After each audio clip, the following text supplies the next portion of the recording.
দেখছেন কেকের ব্যাটারটা কেমন ঘন হবে? আপু আপু আর কাছাকাছি করে না, আর কাছাকাছি করে না, অনেক নরম হয়ে যেতেছে, পরে একদম হয়ে যাবে।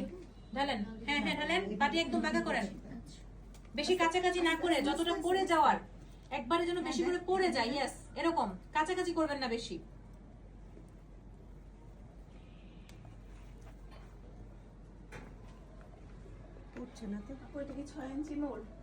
ইয়েস, 6 ইঞ্চির মোল্ড।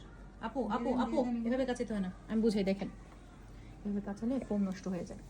যখন দেখবেন পড়ছে না তখন এটাকে একটু সোজা করে এই যে এরকম করে সব এইভাবে একসাথে এনে নেবেন। আচ্ছা, ফোম নষ্ট হওয়ার এটা আলামত দেখেন, এই দেখেন পানি হয়ে গেছে, দেখছেন? আপনি দেখেন পানি হয়ে গেছে, দেখছেন?